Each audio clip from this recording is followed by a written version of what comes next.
Hey guys, Jason here with themuscleprogram.com. I want to share 3 exercises that I want you to try on your back day, but not your normal back day. So I want you to have a second back day. Think about how many times you may train back, or how many times most people train their back muscles each week. Usually only one time.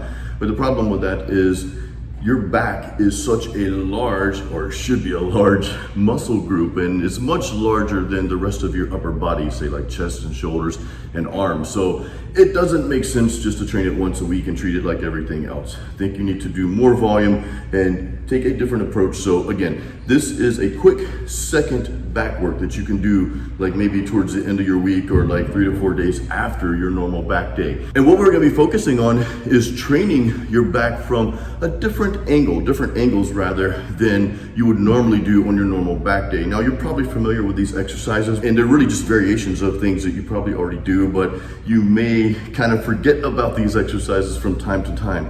So again, doing these 3 exercises consistently, your second back workout, I think it's gonna help you grow that muscle much larger and get more defined. The first exercise is really just a variation of your seated rows. Normally we do our seated rows with the close grip handle, and we're pulling back, okay? So as you'll see in this exercise coming up here, we're gonna do it with the wider grip angle. And this just works your back from a different angle than what you're normally used to with the close grip seated rows. So I say do 4 sets of 10 to 12 reps. You wanna keep those reps, semi-strict. You don't wanna rush through them. You wanna feel that muscle working. The second exercise you're gonna move to is, again, an exercise that you're already familiar with, lat pull downs.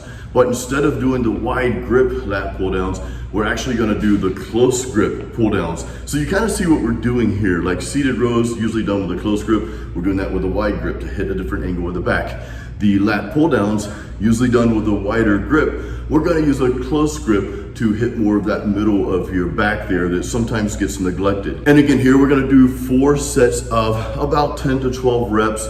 And just like the first exercise, the seated rows, I want you guys to really focus on the form. Don't try to go too heavy to where you can't really perform the exercise correctly, because you're not really doing anything for muscle growth at that point. So I want you guys to really focus that mental connection, that mind to muscle connection as you're pulling the weight towards you. Really focus on those back muscles working. Now the third exercise, and your gym may or may not have this, most gyms have this type of machine, but I'm gonna head over to the hammer strength rows and do these unilateral reps. And what we're gonna do is we're gonna keep continuous tension on the back muscles as we're doing each rep, which means you'll see in the exercise coming up, we're gonna pull back, and then we're gonna just release one arm at a time.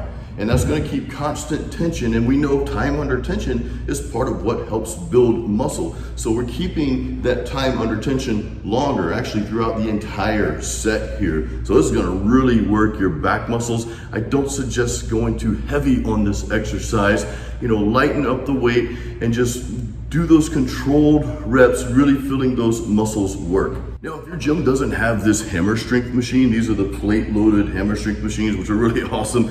You could actually kind of go old school and, face down on an incline bench and use dumbbells and just hold the dumbbells up and row one at a time. Or worst case, you could do like a bent over row movement with no bench and do dumbbell rows that way. Just go light and make sure you're using your muscles to pull the weight and not your body. You want those back muscles to work. You want to force them to actually work harder so that you can build more muscle back there, not just moving weight from point A to point B. Let me know if you have any questions about this back work in the comments below. Again, this is your second back workout for the week. We're not doing really a full back workout. We're hitting it for the second time, which means you can do some other exercises for different muscles during that day as well.